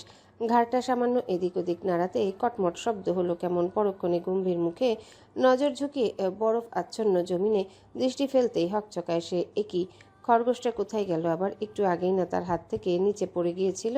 অ্যাডউইন তৎক্ষণাৎ এদিক ওদিক দৃষ্টি বুলালো। অদৃশ্য অস্থিরতায় মনে হয় পা বাড়ালো চেরি ব্লসম গার্ডেনের দিকে। আকাশ চিরে স্নোফল হচ্ছে। সাদা তুলনায় বরফগুলো বাতাসের মৃদু ঝাপটায় এদিক ওদিক ছুটছে। এহেন মৃদু স্নোফলে চেরি ব্লসম গার্ডেনের সৌন্দর্য যেন বেড়ে যায় দ্বিগুণ। মাথার উপর বড় বড় চেরি ব্লসম ট্রি। সুউচ্চ গাছের প্রতিটা ডালে ডালে থোকায় থোকায় ধরে আছে চেরি ব্লসম ফ্লাওয়ার্স। সেথায় পাতার উপস্থিতি নামে মাত্রও নেই। বাতাসের মৃদু ঝাপটায় দুলছে ফুল। কেউ কেউ আবার নৈসর্গিক দৃশ্যে নিজেকে আবির্ভূত করতে ঝরে পড়ছে বরফ ঘেরা জমিনে। ব্যস্ত একজোড়া ব্যগ্র পদ লাগাতার ঘুরছে প্রতিটা গাছের নিচে। সন্ধানী চোখ জোড়া হন্যে হয়ে ছুটছে এদিক ওদিক, খুঁজছে ছোট্ট পশমি প্রভা প্রাণীটাকে। তবে বেপাত্তা খরগোশ ছানা কোথায় যে গা গুটিয়ে বসে আছে কে জানে। ছুটতে থাকা অ্যাডউইন পা থামায় এবার। সুশ্রী গৌরবর্ণা মুখখানায় লেপটেছে একরাশ বিরক্তি। শেষমেশ সামান্য একটা খরগোশ কিনা ওকে এত দৌড় করাচ্ছে। অ্যাডউইন মহাবিরক্তিতে কপালে গোটা কতক ভাঁজ ফেলে দুহাত তুলে কোমরে রাখলো। বুক ফুলিয়ে ফোঁস করে নিঃশ্বাস ফেলে তেতো কণ্ঠে চিরবিরিয়ে আওড়ালো, বাস্টার্ড একটা, কোথায় লুকিয়ে আছে কে জানে। জাস্ট হাতের কাছে একবার পেয়ে নেই, দেন তুলে একটা আছাড় মারবো বেয়াদবটাকে। কত বড় সাহস, আমাকে দৌড় করাচ্ছে। ডিম্বাকৃতির এ কোমল মুখখানে চেয়ে আছে রাজ্যের আধার। গোলাপি রঙা নরম ঠোঁট যুগল কেমন ফ্যাকাশে হয়ে আছে। মাথা ভর্তি কালো রঙা মেঘরাশির ন্যায়। চুলগুলোর আগায় জমেছে বরফ দানা। সপ্তদশী দুহাতে জড়িয়ে রেখেছে নিজ গা। বাইরে স্নোফল ক্রমশ জোরালো হচ্ছে, ফলে ঠান্ডায় গা কাটা দিয়ে উঠছে সপ্তদশীর। পরনে স্রেফ একখানা স্যাটিন কাপড়ের ফ্লোরাল ফ্রক। কাপড়ের আড়াল দিয়েই ঠান্ডাটা বুঝি বড্ড জেকে ধরেছে বেচারিকে। সে কেমন থরথর করে কাঁপছে। গার্ডেন পেরিয়ে পা ঘুরিয়েছে প্যালেসের সম্মুখ দুয়ারের পানে। মধ্যকার পথটা মিনিট দশেকের হলেও সপ্তদশীর এটুকু পথ পেরোতে বুঝি বড় হিমশিম খেতে হচ্ছে। কাঁপা কাঁপা বদনে হাঁটার এক পর্যায়ে হুট করেই থামলো মাহির পদযুগল। পা দুটো কেমন নীল হয়ে যাচ্ছে তার। কাশিতে ফেটে যাচ্ছে গলা। কাঁপত্রয়ী সপ্তদশী কিয়ৎক্ষণ দাঁড়িয়ে রইল চুপচাপ। নিজেকে সামলেনি ফের সম্মুখে পা বাড়াতে গেলে আচমকা টাকনুতে কেমন নরম কিছু অনুভূত হলো তার। তড়িৎ ঘাট নুইয়ে আনলো মাহি। পায়ের দিকে দৃষ্টি ফেলতে দেখে কিউটি কেমন খুটখুট করছে তার পায়ের কাছে। মাহি এ দৃষ্টি চোখা করলো এবার। কিউটি একা কেন? সে তো অ্যাডউইনের কোলে ছিল, তাহলে এভাবে ঠান্ডার মধ্যে একা একা ঘুরছে কেন কিউটি? মাহি তাড়াতাড়ি করে হাত নুইয়ে কিউটিকে কোলে নিল। আলগোছে পিঠ ঘুরিয়ে পেছনে তাকিয়ে দেখলো অ্যাডউইনকে দেখা যাচ্ছে কিনা। তবে না, অ্যাডউইন তো দূর, তার টিকিটাকেও দেখা যাচ্ছে না কোথাও। মাহি ভ্রু কুচকায়। প্রিয় সখার প্রতি অ্যাডউইনের অমন অবহেলায় বড্ড ব্যথিত হলো সে। মুখায়বব গম্ভীর করে হাঁটা ধরল। পরক্ষণেই কোমল হাত দুখানার উষ্ণ বাঁধনে গা গুটিয়ে বসে আছে কিউটি। পশমি দেহে বড্ড আরাম পেয়ে দাঁতে দাঁত ঘষে গ্রু গ্রু শব্দ তুলছেন মহাশয়। এক আধবার যেচে পড়ে মুখ লুকাচ্ছে সপ্তদশীর বুকে। প্রিয় সখার এরূপ আদুরে কাণ্ডে মুচকি হাসছে মাহি। গুনে গুনে সিঁড়ির ওপর পা ফেলছে কেমন। তার বিরতিহীন পদযুগল সিঁড়ি ছেড়ে মার্বেলের মেঝেতে পড়তে দরজার দুধারে দাঁড়িয়ে থাকা সশস্ত্র গার্ডরা তৎক্ষণাৎ দুহাটু গেড়ে মাথা ঝুঁকিয়ে বসলো কেমন। হুটহাট এমন কাণ্ডে হকচকায় মাহি। ভোরকে পিছিয়ে যায় দু কদম। চোখে মুখে একরাশ হতবাকতা লেপটে মনে মনে আওড়ায়। এদের আবার কি হলো? আমাকে কুনিশ জানাচ্ছে কেন? মনের কোণে উত্থাপিত হওয়া এরূপ প্রশ্নের জবাবে মানানসই উত্তর পায়নি সপ্তদশী। বোকার মতো লোকগুলোর পানে কিয়ৎক্ষণ তাকিয়ে থেকে ভয়ে ভয়ে এগিয়ে গেল ভেতরে। এদিকে সপ্তদশী সম্মুখ থেকে আড়াল হতেই হাঁপ ছেড়ে বাঁচলেন বেচারা গার্ডস। কেউ কেউ তক্ষুনি স্যুটের হাতা উঁচিয়ে আলগোছে মুছে নিলেন নিজেদের ঘর্মক্ত কপালখানা। যা বোঝা যাচ্ছে ভীতু মাহির উপস্থিতি এখন থেকে সবার জন্য কাল হয়ে দাঁড়িয়েছে।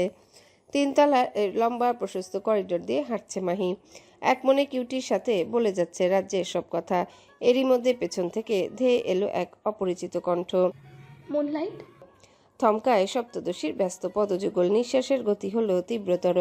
ঘাটটা বুঝি ঠায় জমে গিয়েছে তার। সৌজন্য বোধে পিছু ঘুরে তাকানোর কথা থাকলেও মাহি দাঁড়িয়ে রইল আগের ন্যায়। এদিকে মাহির কয়েক হাত দূরে দাঁড়িয়ে আছে মিলা। তরুণীর চোখ দুটো ছলছল, চোখের কোটর বেয়ে টুপটুপ করে ঝরছে কয়েক দানা অশ্রু।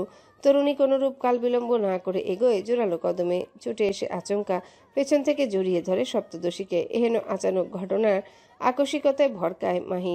হুটহাট তাল সামলাতে না পেরে সামনের দিকে ঝুঁকে পড়ে একটুখানি। পেছনে হাউমাউ জুড়ে কাঁদছে মিলা। চোখের অবাধ নোনা পানিতে ভিজিয়ে দিচ্ছে মাহির পিঠ। তার অমন কান্নায় বুক ভার হয়ে গেল সপ্তদশীর। মনে জেঁকে ধরল একরাশ অপরাধ বোধ। সে তো পালিয়েছিল মিলাকে ধোঁকা দিয়ে। তার এহেন কাণ্ডে সবাই নিশ্চয়ই তাকে না পেয়ে মিলার উপর অনেক অত্যাচার করেছে। এহেন চিন্তায় অপরাধ বোধের পারদ তরতর করে বেড়ে গেল মাহির। চোখ দুটো কোটর ভরে গেল আপনা আপনি। গলার কাজটা এমন হুট করে অত যন্ত্রণা দিচ্ছে কেন কে জানে। ইস, এই বুঝি কেউ সজোরে চেপে ধরেছে তার কণ্ঠা, যার দরুন গলা দিয়ে বেরোচ্ছে না এক ছটাক স্বরও। ওদিকে মিলার বেগ বেড়েছে কান্নার।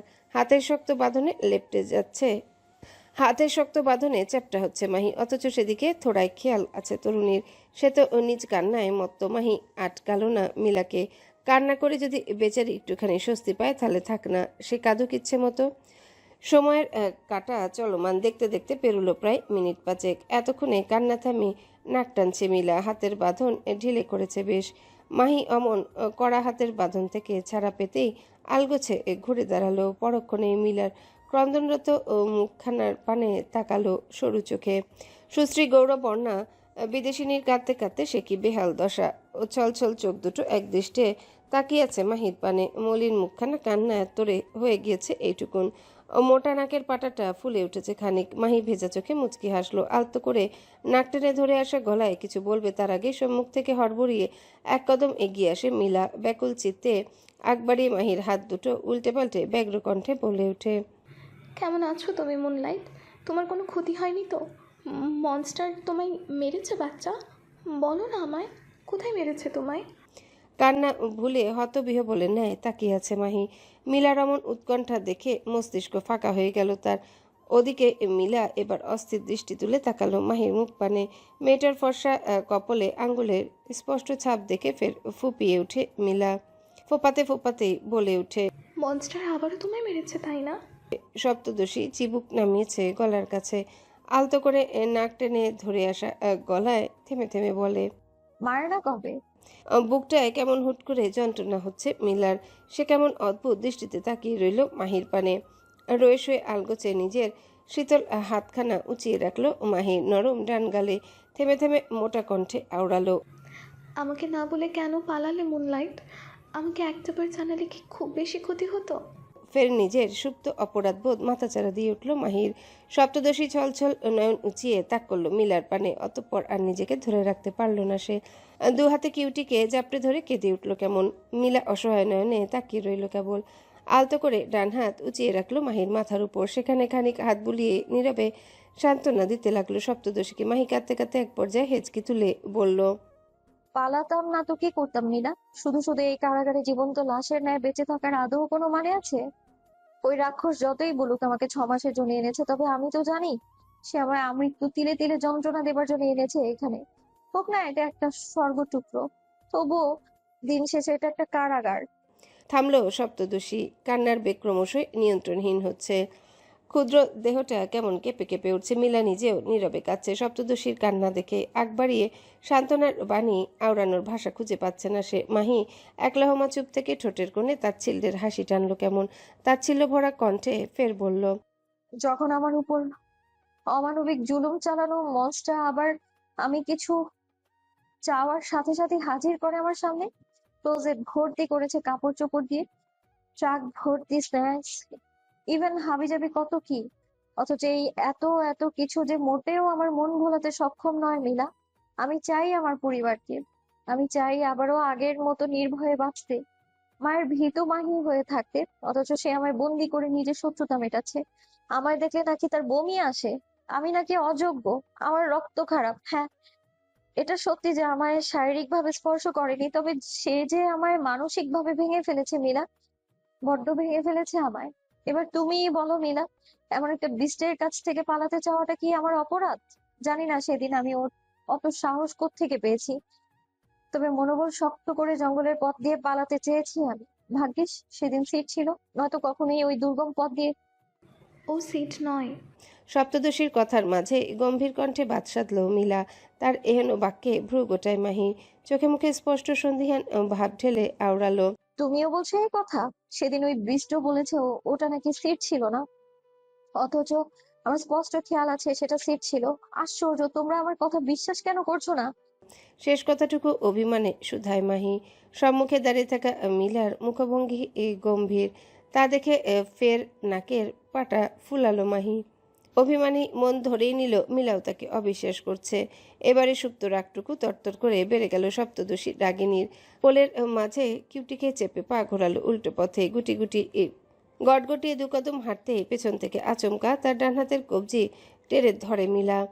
মাহির পদযুগল থামলেও সে ঘুরে তাকানোর প্রয়োজন বোধ করেনি। উল্টো কণ্ঠে একরাশ ঝাল ঠেলে পড়ল। হাত ছাড়ো মিলা, আমি ঘরে যাব। I need some time alone. সপ্তদশীর ঝাঁজ মিশ্রিত স্বর শুনেও হাত ছাড়তে নারাজ মিলা। সে তখনই নিজ চোখে মুখে এক প্রকার উচাটন ভাব টেনে চটপট কদমে এগিয়ে এসে দাঁড়ালো মাহির মুখোমুখি। মাহি সঙ্গে সঙ্গে নাক ফুলিয়ে মুখ ঘোরায় অন্যত্র, কপালে গোটা কতক ভাঁজ ফেলে গমগমে গলায় আওড়ায়। সরো সামনে থেকে। সবার ভাষ্য মতে আমি তো মিথ্যেবাদী, তাই না? শুধু শুধু উল্টাপাল্টা মিথ্যে বকবক করে যাচ্ছি। সপ্তদশীর কণ্ঠে একরাশ অভিমান, ডিম্বাকৃতি মুখটায় ফুটে উঠেছে এক আকাশসম ঝাঁজ। মিলা চিন্তিত হলো। সহসা মাহির নরম সরম কবজিখানা ছেড়ে দিয়ে আলগোছে চেপে ধরল মেয়েটার দুই কাঁধ। পরক্ষণে গলায় অসামান্য অস্থিরতা ঢেলে আওড়ালো। কেন বুঝতে চাচ্ছ না মুনলাইট? সেদিন শুধু মেইডেন মরেনি, সেই সঙ্গে মরেছে সিডও। তোমার সাথে সেদিন যা যা হয়েছে সবটা সিডের পূর্ব পরিকল্পনা ছিল। এমনকি সিডি তোমার জন্য সিডেকটিভ ড্রাগস এনে দিয়েছিল। তাছাড়া তুমি বারবার বলছো তুমি সিডের সাথে পালিয়েছিলে, অথচ সিড দেখতে মোটেও তুমি যার সাথে পালিয়েছিলে তার মতো অত কালো ছিল না, না সিডের মুখে তেমন কোনো দাগ ছিল। তাহলে তুমি কোন বুদ্ধিতে বারবার বলছো সেটা সিড? আচমকা নজর ঘোরালো মাহি। তখনই সংকুচিত হলো তার দৃষ্টিযুগল। ভ্রুদয়ের মাঝে ভাঁজ পড়ল কয়েকটা। মুখখানা সে কি গম্ভীর হয়েছে তার। সে কেমন এক দৃষ্টে মিলার পানে তাকিয়ে রইল কিয়ৎক্ষণ। মিলার চোখে মুখে এক অদ্ভুত বিরক্তি। মাহির দৃষ্টি এড়ায়নি তা। সে কেমন সন্দিগ্ধ গলায় আওড়ালো। ওয়েট, তুমি কি করে জানলে সেদিন আমি যার সাথে পালিয়েছিলাম সে দেখতে কালো ছিল, আর তার মুখে দাগও আছে? স্ট্রেঞ্জ, যে কথা খোদ মনস্টারও এখন অব্দি জানতে পারেনি সেটা তুমি জানলে কি করে মিলা? তুমি তো আমার আশেপাশে ছিলে না। থমকায় মিলা। মাহির কাছ থেকে আলগা হলো তার হাত যুগল। মাহি আদৃষ্টে দেখলো সব। মুখাভাবে এক আকাশ সম সন্দিগ্ধ ভাব। মিলা কেমন কাচুমাচু করছে দেখো, দৃষ্টি লুকাচ্ছে এদিক ওদিক। মাহি এবার মুখ খুললো, ঠান্ডা অথচ গম্ভীর কণ্ঠে জিজ্ঞাসা করলো। ছেলেটা কে মিলা? তৎক্ষণাৎ সর্বাঙ্গে কাঁপন ধরে গেল মিলার। ঠোঁটের ফাঁক গলিয়ে নিঃশ্বাস টানছে জোরালো। মেয়েটার এমন হুটহাট অস্থিরতা দেখে মনে মনে ব্যাপক শঙ্কিত মাহি। ভ্রুযুগল কুচকে রেখে তক্ষুনি চেপে ধরল মিলার এক হাত। মিলা ভড়কায়, চোরের মতো কাচুমাচু করতে করতে চোখ তুলে সামনে তাকাতে দৃষ্টি থমকায় তার। হুট করে সর্বাঙ্গ কাঁপতে লাগলো তরুণীর। মাহি অবাক হলো এহনো কাণ্ডে। তড়িঘড়ি করে মিলার দৃষ্টি ফেলতেই খেয়াল করলো মিলা তাকিয়ে আছে তারই পেছনে।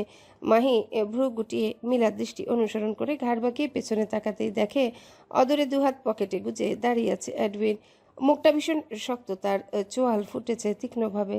তার ক্ষুব্ধ দৃষ্টি এক দৃষ্টে তাকিয়ে আছে মিলার পানে, আর মিলা তার চাহনি দেখে কাঁপছে। মাহি বুঝলো না এদের কাণ্ড। হতবুদ্ধির ন্যায় এডউইনের দিকে তাকিয়ে থাকতেই দেখলো এডউইন কেমন হুট করে রহস্যময় বাঁকা হাসলো। প্যান্টের পকেটে দুহাত গুজে পায়ে টানলো গতি। মিলা তৎক্ষণাৎ ভয়ে পিছিয়ে গেল দু কদম। তার টের পেতেই ঘুরে তাকায় মাহি। সন্দিহান গলায় যেই না কিছু জিজ্ঞাসা করবে তার আগেই মিলা কেমন চটপট ভঙ্গিতে বলে ওঠে। তুমি ঘরে যাও মুনলাইট, আমি পরে আসবো তোমার কাছে। বলেই পা চালায় মিলা। তড়িঘড়ি করে স্থান ত্যাগ করলো তরুণী। এদিকে তার এহেন উদ্ভট কাণ্ডগুলো বড্ড রহস্যময় ঠেকলো মাহির কাছে। সপ্তদশী ভেবে ভেবে খুঁজে যাচ্ছে এর কারণ। এরই মধ্যে তার খুব নিকট থেকে শোনা গেল অ্যাডউইনের গম্ভীর অথচ শান্ত কণ্ঠের অদ্ভুত হুঁশিয়ারি। এই প্যালেসে হুটহাট কাউকে বিশ্বাস করবেন না মুনবাট, ইভেন আমাকেও না। তৎক্ষণাৎ স্থির হয়ে গেল মাহি। শির দাঁড়াবে এই বুঝে নেমে গেল এক শীতল স্রোত। কেন যেন হুট করেই ভয় হচ্ছে তার। ঘাড় বাঁকিয়ে পেছনে ঘুরে তাকানোর সাহস পাচ্ছে না সপ্তদশী। সে কেমন ঢোক গিলছে ক্ষণে ক্ষণে। মিনিট দুয়েক যেতে নিজেকে খানিক স্থির করে নিয়ে তখনই পিছু ফিরল মাহি। আর অমনি চোখ দুটো যেন এক্ষুনি কোটর ছাড়িয়ে বেরিয়ে আসবে বেচারির। সম্মুখটা পুরোই ফাঁকা। অ্যাডউইন নেই এখানে। আশ্চর্য, এইমাত্র না অ্যাডউইনের কণ্ঠ শুনল সে। তাহলে এরই মধ্যে লোকটা কোথায় চলে গেল? হাওয়ায় মিলিয়ে গেল নাকি? মাহির মাথা ধরে গেল নানান চিন্তায়। মিলা কিভাবে জানলো ওই লোকের কথা? আর অ্যাডউইনকেও হঠাৎ এর সামনে দেখে সে অমন ঘাবড়ে গেল কেন? মাহি কেমন হাঁসফাঁস করছে দাঁড়িয়ে থেকে। মস্তিষ্কে ফের বাজছে, এই প্যালেসে কাউকে বিশ্বাস করা যাবে না। কাউকে মানে কাউকেই না। সকাল হয়েছে বহুক্ষণ, তবুও আকাশে গুড়ি গুড়ি মেঘেদের উপস্থিতি স্পষ্ট। সকাল থেকে স্নোফলের বেগ কমেছে কিছুটা, তবে হাড় কাঁপানো ঠান্ডা হাওয়া বইছে চারিপাশে। ফায়ারপ্লেসে আগুন জ্বালিয়ে দিব্যি আগুন পোহাচ্ছে সপ্তদশী। রাতভর ঘুম হয়নি তার। মগজে খেলেছে নানান দুষ্কর প্রশ্ন। ফলাফল স্বরূপ সপ্তদশীর চোখে মুখে লেপটেছে একরাশ ক্লান্তির ছাপ। কোলে খেলছে কিউটি, বেচারা চুপচুপ শব্দ তুলছে। বেশ বোধহয় ক্ষুধা পেয়েছে তার। মাহি বুঝলো। তড়িঘড়ি করে কিউটিকে দুহাতে তুলে আদুরে কণ্ঠে বলল, do you wanna eat something? বোবা প্রাণী আগের ন্যায় চুকচুক শব্দ তুলে সম্মতি জানালো কেমন। মাহি মুচকি হাসলো তা দেখে। আলগোছে কিউটিকে কোলে নিয়ে বেরিয়ে গেল খাবারের উদ্দেশ্যে। টুংটাং শব্দ তুলে এলিভেটর দুয়ার খুলল। ভেতর থেকে আলতো করে উকি দিল মাহি। সাহস করে নিচে নেমে এসেছে, তবে এবার কোথায় যাবে সে? কার কাছে চাইবে কিউটির জন্য খাবার? মাহি ঠোঁট কামড়ে ভাবলো কিছু। এক পল কিউটির দিকে তাকিয়ে থেকে ফোঁস করে নিঃশ্বাস ফেলে বেরিয়ে এলো। পরক্ষণে ধীরে সুস্থে সম্মুখে পা বাড়িয়ে তৎক্ষণাৎ চোখ জোড়া বন্ধ করে নেয় মাহি। গ্রাউন্ড ফ্লোরের লাউঞ্জের পাশ কাটিয়ে যাবার সময় হাঙরগুলো মানুষ দেখলে দাপাদাপি শুরু করে দেয়। মাহিকে দেখলেও বোধহয় একই কাজ করবে তারা। মাহি ভুলেও চোখ খুলল না। হাঁটার মাঝে ভয়ে ভয়ে পা গুনে গুনে এগুলো কোনো মতে কিন্তু ঠিক তখনই ঘটল আরেক কাণ্ড। বেয়াদব কিউটিটা হুট করে মাহির কোল থেকে লাফিয়ে নেমে গেল ফ্লোরে। মাহি ভরকায় তক্ষুনি কুচকে রাখা চোখ জোড়া খুলে সামনে তাকাতে দেখে কিউটি ছুটন্ত পায়ে এগোচ্ছে। ছুটতে ছুটতে চলে যাচ্ছে সদর দরজার দিকে। মাহি তৎক্ষণাৎ গলা উঁচিয়ে ডাকলো সখাকে। Cutie stop! শুনল না কিউটি। দৌড়াতে দৌড়াতে চলে গেল প্যালেসের বাইরে। এদিকে তার এহেন কাণ্ডে চিন্তায় পড়ল মাহি। বাইরে যে ঠান্ডা হাওয়া বইছে, অমন ঠান্ডায় কিউটি তো জমে যাবে। মাহি দ্রুত পদ বাড়ালো সম্মুখে। চপ্পল পায়ে টুকটাক শব্দ তুলে ছুটল সপ্তদশী। এবারেও সে বাইরে বেরোতে গার্ডরা ঝুঁকে বসলো। মাহি তাদের দিকে ভ্রুক্ষেপীন এক আকাশসম বিচলিত ভাবস্রোতে বেরিয়ে গেল প্যালেস থেকে। মাথার উপর স্নোফল, চারিপাশে হাড় কাঁপানো ঠান্ডা। মাহি নিজেই বোধহয় জমে যাবে এবার। বেচারি দুহাতে নিজের গা জড়িয়ে রেখে এগোচ্ছে ব্লসম গার্ডেনের দিকে। ঠান্ডায় দাঁতে দাঁত লেগে যাচ্ছে তার। অথচ কিউটিকে দেখো, অদূরের গার্ডেনের বরফে আচ্ছাদিত জমিনের উপর বসে থেকে কুটকুট করে কি যেন চিবাচ্ছে। মাহি টলমল কদমে অবশেষে এলো তার কাছে। কাঁপতে কাঁপতে বরফের পুরু আস্তরণের উপর পা ভাঁজ করে বসতেই হুট করে এক অদ্ভুত ভালো লাগায় ছেয়ে গেল তার শরীর। চারিদিকে চেরি ব্লসমের স্নিগ্ধতা। মৃদু হাওয়ায় দুলছে ফুলের পাপড়ি। মাথার উপরে স্নোফলের সাথে সাথে ফুলের পাপড়িগুলো ঝরে পড়ছে তার গায়ে। মাহির ঠোঁটের কোণে আচমকা ফুটে উঠল এক চিলতে মুগ্ধতার হাসি। সে সহসা দুহাত ছড়িয়ে শুয়ে পড়ল বরফের উপর। চোখ দুটো নিভু নিভু তার। ওপর থেকে ঝরে পড়া ফুলগুলো এসে ঢেকে দিচ্ছে তার মুখ। মাহি কিলকিল করে হাসছে এবার। তার এহেন আনন্দের সঙ্গী হলো কিউটি। তক্ষুনি ছুটে এলো মাহির বুকের উপর। মাহি দুহাতে আলগোছে উঁচিয়ে তুলল কিউটিকে। কিউটির শুভ্র শরীর, লাল চোখ, কুটুকুটু দাঁত, কি যে নজর কাড়া লাগছে সপ্তদশীর কাছে। মেয়েটা খিলখিলিয়ে হাসছে ফের। আলতো করে এক আঙ্গুল দিয়ে কিউটির পেটে মৃদু সুড়সুড়ি দিয়ে কণ্ঠে একরাশ মুগ্ধতার সুর টেনে বলে ওঠে, ইউ নো হোয়াট কিউটি? আমার দেখা এই পৃথিবীর সবচেয়ে সুন্দর প্রাণী তুমি। সপ্তদশীর জিভ ঘষে কথাটা বেরিয়েছে সেকেন্ড খানেক হবে বোধহয়। ঠিক তখনই দু কদম দূর থেকে হুট করে তার কর্ণঘরে ভেসে এলো কারো সন্দিগ্ধ গম্ভীর নারাজি কণ্ঠ। আমার চাইতেও বেশি সুন্দর? সহসা মুখের উজ্জ্বল হাসিটা নিভে গেল সপ্তদশীর গমগমে কণ্ঠস্বর কানে যেতেই বুক কেঁপে উঠল খানিক। বরফে পুরো আস্তরণ দেবে থাকা উষ্ণ শরীরটা তড়িঘড়ি করে শোয়া ছেড়ে উঠে বসতে তৎপর হলো কেমন। সপ্তদশীর দুহাতের নরম বাঁধন ঢিলে হয়েছে ইতিমধ্যে। সেই সুযোগে কিউটি মহোদয় লাফ দিয়েছে পাশে। কয়েক হাত দূরত্বে দাঁড়িয়ে থাকা নির্দয় মানবের একজোড়া বাদামি চোখ কেমন সরু দৃষ্টিতে তাকিয়ে আছে মাহির পানে। তার চোখ দুটোতে একরাশ সন্দিগ্ধ ভাবসাব, চোয়াল শক্ত, নিখুঁত ভ্রুদয় কুঁচকে আছে সামান্য। মাথার উপর অমন ভারী স্নোফল হওয়া সত্ত্বেও যুবকের ফর্সা উদম গায়ে কাপড়ে ছিটে ফোটা অবধি নেই। ঢিলে ঢালা ট্রাউজারের ডোর অবহেলায় ঝুলছে উদরকুণ্ডের বেশ নিচে, ফলে দৃশ্যমান হচ্ছে রূঢ় মানবের বেপরোয়া উদাসীন ভাব। দিনের আলোয় স্পষ্টতর যুবকের টানটান বলিষ্ঠ দেহ, মাথার চুলগুলো আজও এলোমেলো, তার দুহাত গুজে রাখা পকেটে। এদিকে ঠান্ডা হাওয়ায় লাগামহীন স্পর্শে গায়ে কাঁপন ধরছে মাহির। বেচারি এতক্ষণে টের পেল ঠান্ডার তীব্রতা। কাঁপতে কাঁপতে দুহাত মুখের কাছে এনে ঠোঁটের ফাঁকগুলি উষ্ণ ধোঁয়া ছাড়ছে সপ্তদশী। কোনো রকমে টলতে টলতে দাঁড়িয়েছে সে। আর দৃষ্টি অদূরে রূঢ়ভাষী মানবের পানে এক পলক তাকাতেই চোখ দুটো আপনা আপনি কপালে উঠে গেল তার। যেখানে সে কাপড় পরেও কাঁপছে, সেখানে রাক্ষসটা কিনা উদম গায়ে দাঁড়িয়ে আছে। তার কি ঠান্ডা লাগছে না? নিজের অহেতুক ভাবনায় মত্ত সপ্তদশী বেমালুম ভুলে গেল মনস্টারের করা প্রশ্নের জবাব দিতে। তার এহেন অবাধ্যতায় চোয়ালে ফুটল বিপরীত মানুষটার। চোখ দুটোতে ছেয়ে গেল অদৃশ্য আগুন। সে কেমন কিরমির করতে করতে এগোচ্ছে সম্মুখে। মাহি আদৃষ্টে যুবকের অগ্রসর ও পথ পরক করতেই হকচকে পিছিয়ে যায় দু কদম। ঠান্ডায় জমে যাচ্ছে তার বদন। নরম সরম হাত দুটো একে অপরে শনে ঘষে যাচ্ছে অনবরত, অথচ যুবক কেমন নির্লিপ্ত ভঙ্গিমায় এগোচ্ছে দেখো। পায়ের গতি মাহির বেশ নিকটে এনে দাঁতে দাঁত খিচে আওড়ালো। হ্যালো বন্ধুরা, পরবর্তী পার্ট খুব তাড়াতাড়ি আসবে, তো সবাই অপেক্ষায় থাকো। আর চ্যানেলটি যারা এখনো সাবস্ক্রাইব করোনি তারা পরবর্তী পার্ট দেখার জন্য চ্যানেলটি সাবস্ক্রাইব করে রেখো। ধন্যবাদ সবাইকে, আমাদের সাথেই থেকো।